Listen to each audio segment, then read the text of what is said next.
Hey guys, what's going on? Welcome to Schnilly Sports Show. We are heading into week 6 of the NFL, and we're going to talk about UFC 81 Vegas as well. Starting off with our Thursday night football games, we got Broncos at Chiefs. What do you have for this one, Nolan? This game is not an exciting one. I think it's actually going to be a bad one. Right now, I have just the Chiefs minus 10.5 at home. The Chiefs have won 15 straight versus Denver, and they're 10-5 against the spread in that span.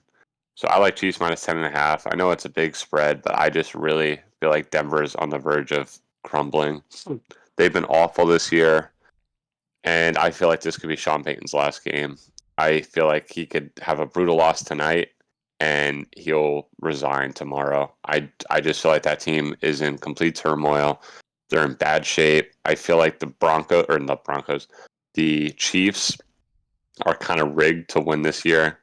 Everything right now just points that way. Going back to the Jets game, they got cheated out of a holding call against them. And then last week, a non-PI call that was reversed against the Vikings. Plus, a guy took off his helmet. Everything about this game just screams Chiefs minus 10.5. A statement game, kind of a get-right game. Broncos have allowed 36.2 points per game. It's most in the NFL. I like the Chiefs 33-16. All right, And then you have a prop bet. yeah, I just stuck to a prop for this game. I got Javonte Williams anytime TD at plus 220. I think there's value on that because I don't think Wilson's going to be moving the ball through the air as much as you'd imagine. I think they're going to try and get the run game going and play it safe this game. So give me Javonte Williams. Okay. All right, next up, we got UFC 81 this Saturday.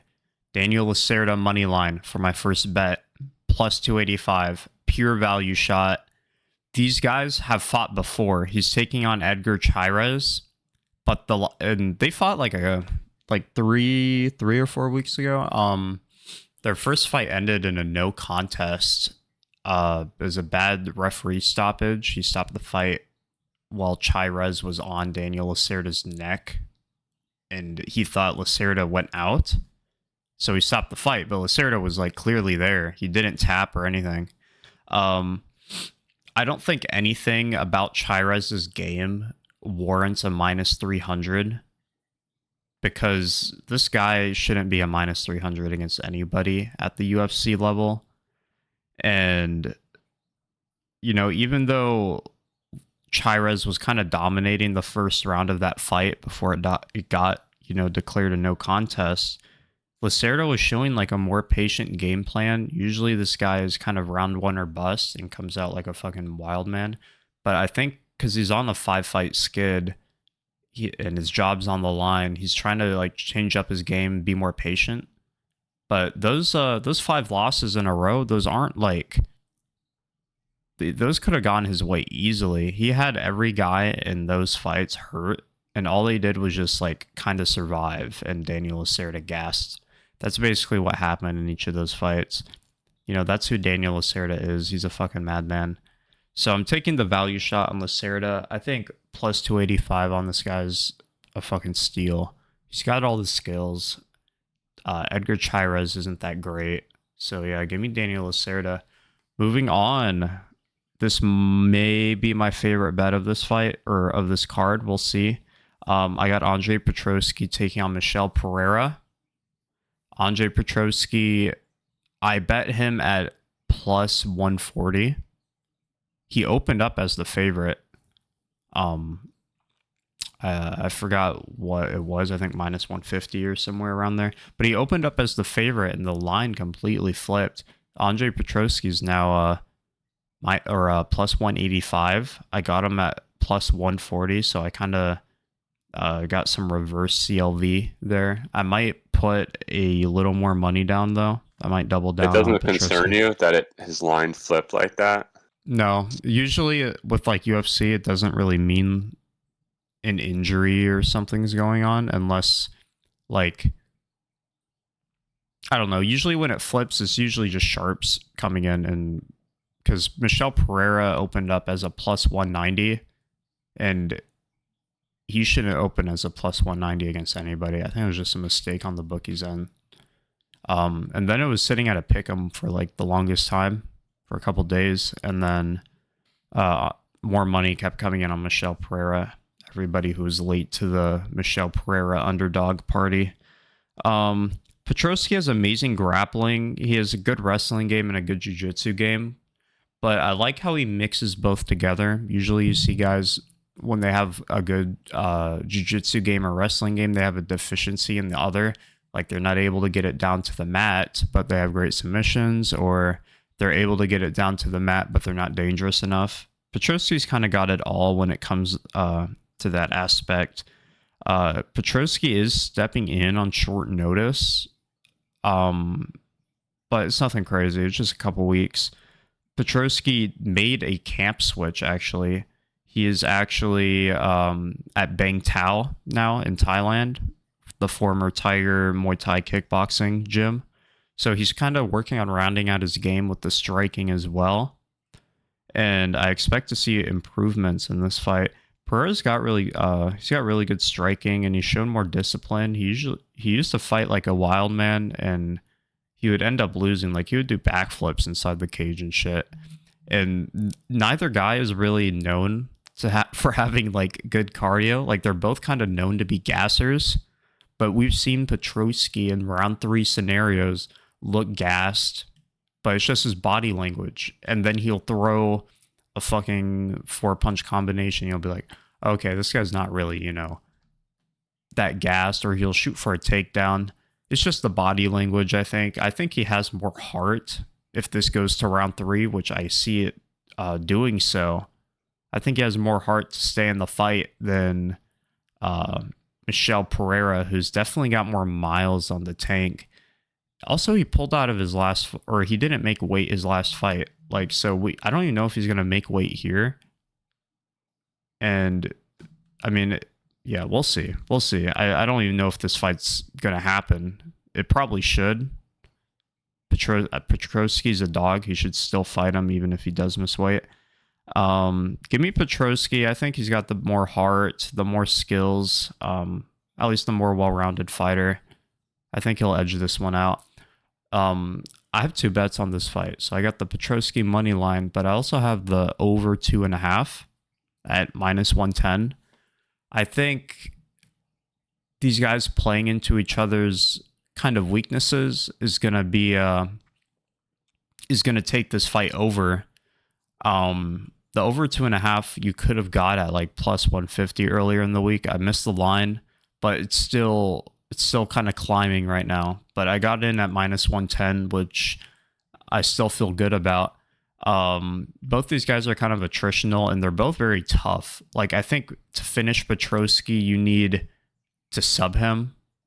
And I think to finish Pereira, you need to KO him. And I don't see either guy doing that. I think if anything's more likely to be a finish, it's on the Petroski side to get a submission here by Michelle Pereira just death gassing in the 3rd round. So give me the over 2.5. All right, moving on.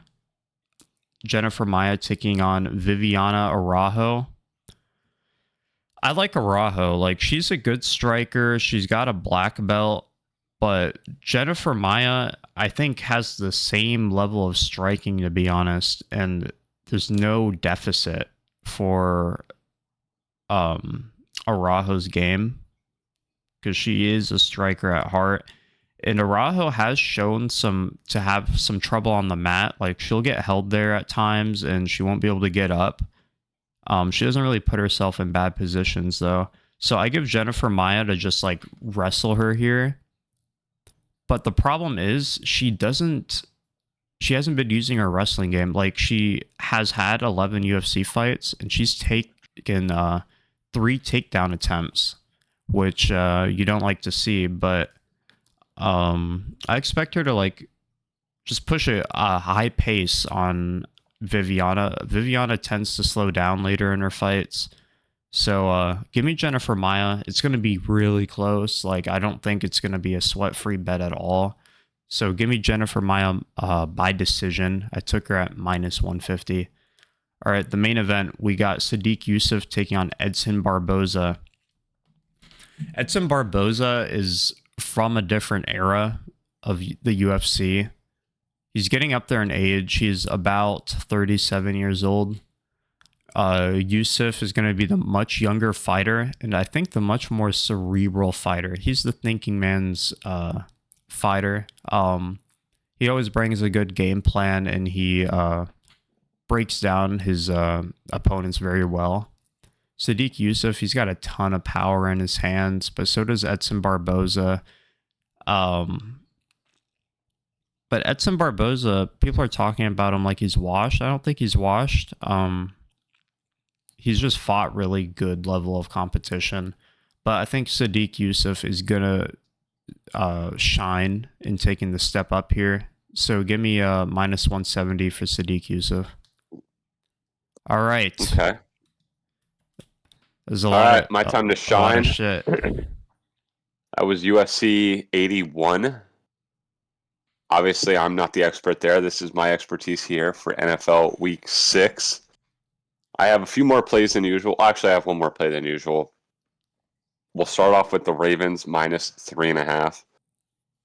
Last week, they burned us. I had them in our Twisted Tea two-legger, and they lost to Pittsburgh 17-10 in a game that they clearly should have won. Almost felt like they threw the game towards the end. Lamar threw a pick in the end zone late in that game, led to a... They heard about the Twisted Tea two-legger. I had to make the call. What do you mean? The NFL. Everybody was putting bets on the Twisted Tea two-legger. FanDuel, DraftKings, Hard Rock, all those apps, they got the update that the Twisted Tea two-legger was being hammered this week. So they called into Goodell. They made the phone call. Exactly. And it's a shame. It's really a shame what the NFL's become.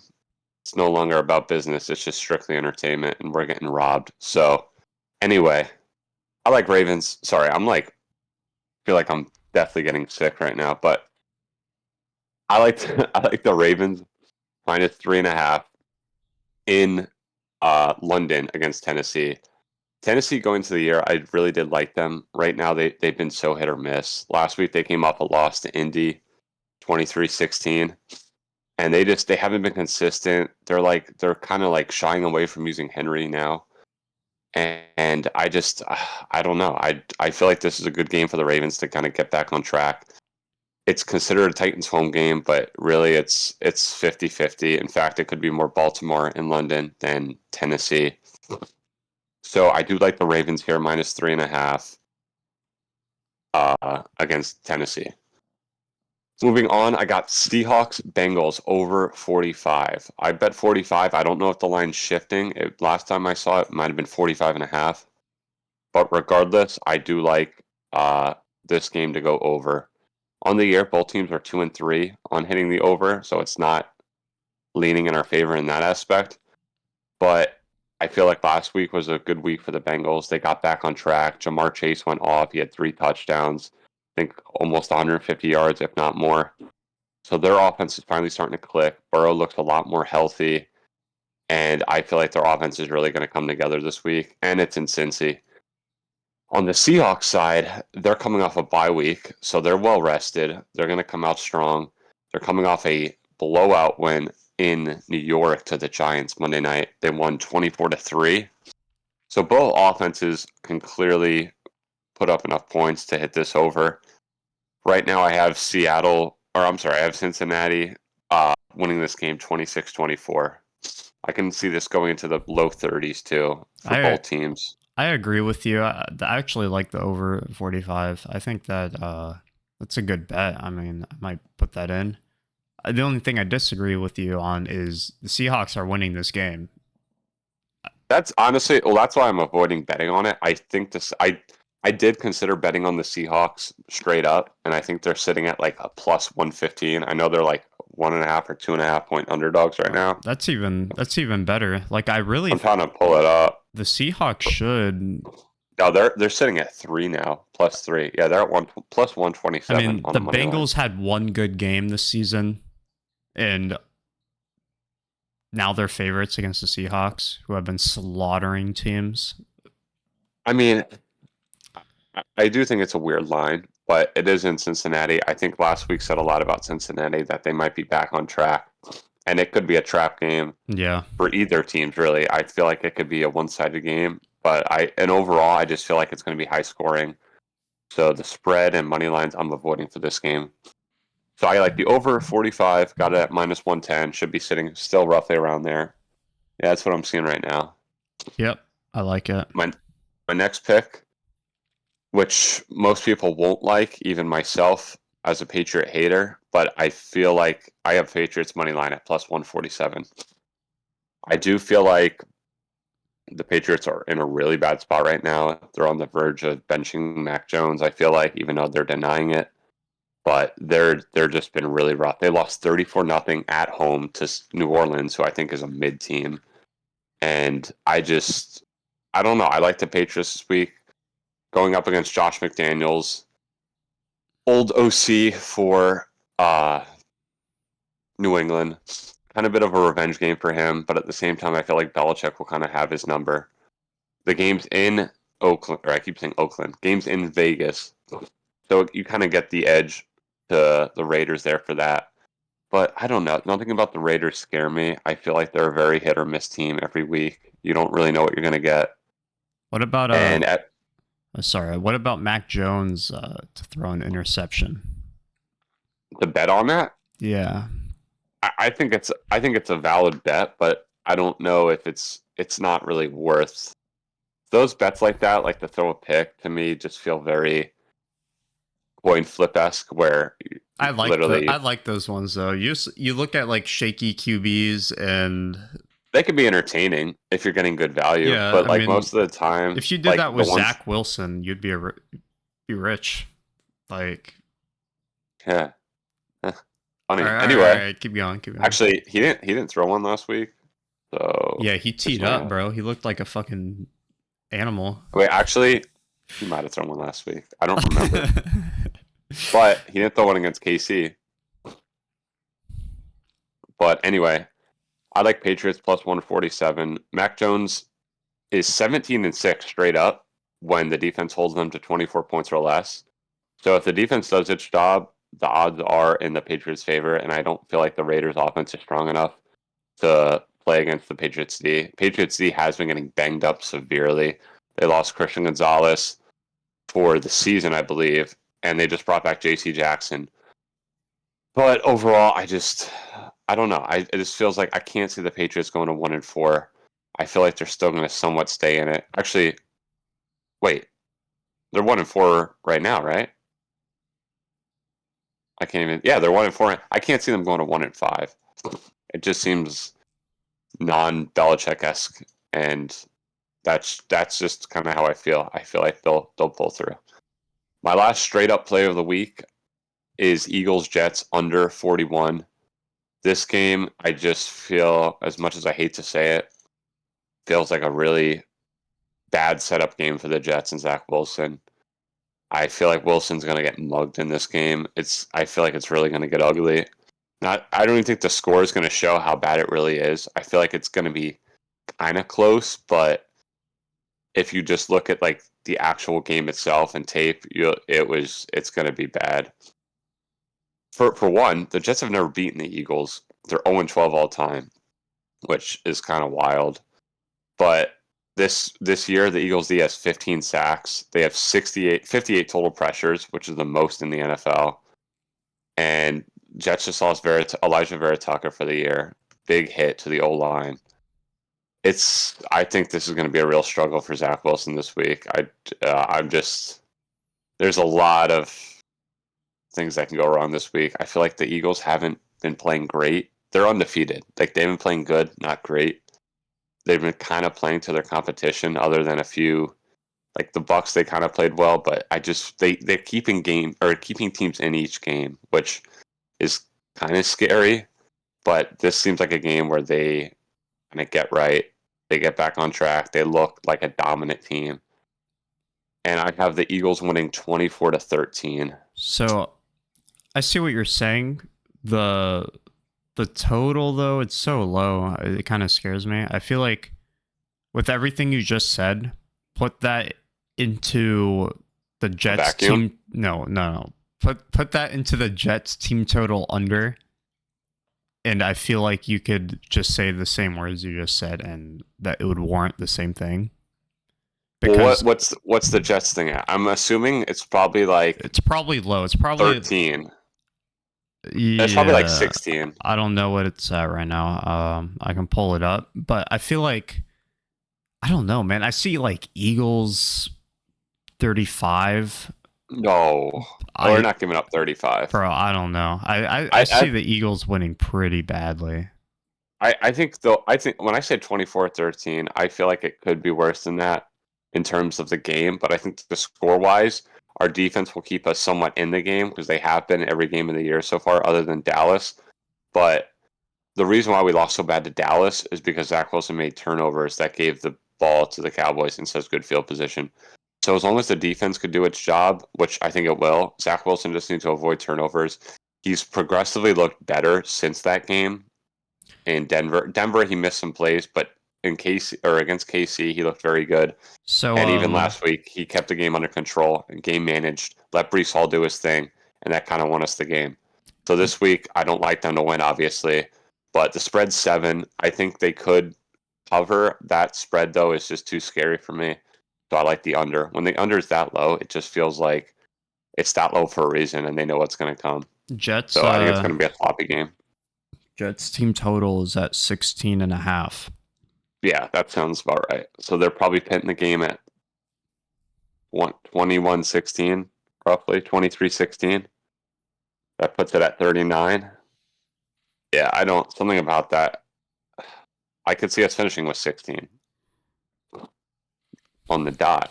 So I would avoid betting that altogether, though. The team total. I don't know, dude. It's looking at me. It's calling your name. Do it right now. I played the Jets team total a couple times last season, and I'm pretty sure I'm like 3-0 on that bet. Yeah, I feel like I remember. I remember you doing that a few times, or betting the Bills over against the Jets. Yeah, it's just free cash. All right, Twisted Tea 2-legger plus 136. What do you got? So the Twisted Tea 2-legger of the week, we got plus 136. Mentioned it earlier. The Ravens kind of sold last week and handed us an L. So we are sadly 2-3 on the year on the Twisted Tea 2-leggers, but we are still up in profit due to our 225 plus 225 hit and our plus 156 hit. Those numbers might be a little off, but we're still up on the year on the Twisted Tea 2-leggers. And this week I feel very confident in these two teams. Give me the absolute. Wait. Oh shit. Oh no. Sorry. Give me Jags and give me Lions. Give me the zoo animals of the week. They're gonna kick ass this week. Jags against the Colts, I feel a lot better than the Lions against the Bucks. Colts just lost Anthony Richardson for 4 to 8 weeks. That's a big blow to that team. I don't like Minshew. With backups, the Colts are 5-14 straight up. And statistically, the Jags have just owned the Colts in the past, especially in Jacksonville. So I do like the Jags to win this game in a somewhat of a blow. Not I wouldn't say a blowout, but I think this is very stress-free, very confident. I like the Jags to win this game, maybe 30-16. A big 14-point win at home. After another big win in London to Buffalo, I think the Jags are going to kind of get back on track. I didn't love them going into the year. I still don't know how I feel, but this game could kind of change their tone for the rest of the season, I feel like, especially pull away in that division with Richardson out. Titans are on edge, and Stroud and the Texans are. I don't really know what you're going to get out of them each week. The Texans. So give me Jags. Give me Jags there against the Colts. The other half, we got Lions at Bucks. We live in Tampa. I'm so sick of this Tampa fan base. They're sold on Baker already. They're sold on Tampa already being good again. This is a humbling game for them. The Lions, I wouldn't say the Lions need this game because they're playing good, but I think this could be a very big statement game for them and kind of just like really show that they're for real. If they lose this game, there'll be a lot of question marks for the Lions. So I think this is a real big game for them. Todd Bowles is one of the worst coaches, by the way, all time as an underdog. He's 14-37 straight up as an underdog. The only edge I give to the Bucks is they're coming off a bye, so they are well rested. It's at home, so I don't know. I like the Lions. They're coming off a 42-24 win against Carolina, so their offense is really starting to click. Montgomery's a touchdown machine. Amon-Ra is doing his thing. Jared Goff's looking really good. I like the Lions offense over the Bucks offense, and I feel like it'll just be too much. The defenses on both sides. I feel like this could be also a very high scoring game, like very high scoring in like the 30s for both teams. But I like the Lions. Oh, sorry. What about Goff over 1.5 passing TDs? You know, cook a little like. I'm only shaking my head because I feel like you do this every week with him. I do. I'm on Goff's. And you get burned. I'm on Goff's dick. I'm all over that dick. And well, last week Montgomery and last week, you hit your Montgomery Lions parlay. Yep, I hit that. I kind of got robbed by the Bills. Bills, yeah, I know you were going to say that. That sucks. Can't hear enough of that. Yeah, this Twisted Tea 2-legger, I like it this week. It's right up my alley. Very, very Sam. It's the Wildcat. Last week we did the Dirty Birds. This is the Wildcat Twisted Tea parlay. there you go. So every week that there happens to be a theme going here, but that's what I like for the 2-legger. That's all I have for this week. Monday night, I haven't done anything yet. I don't even know who's playing. I think it's Bills somebody. Yeah, we usually just like tweet out Monday night if we. Yeah, I was gonna say, if you're still watching, TikTok, Twitter, Instagram, YouTube, Philly Sports across the board. Follow, subscribe, like. We do this every week. I'm trying to see what Monday night is. Oh, never mind. Sunday night is Giants Bill. Giants have another. Why are the Giants prime time every week? Anyway, Monday night's actually a really good game. Cowboys at Chargers. Very excited to see that one. There'll definitely be bets in that game. But as of now, I don't have anything yet, so stay tuned. Like I said, Twitter, TikTok, Instagram, YouTube, all platforms, Philly Sports. All my bets, all our picks, everything goes up on all platforms. So follow us there to stay updated. And that's all for this week. All right. See you guys next week. Bye. See ya.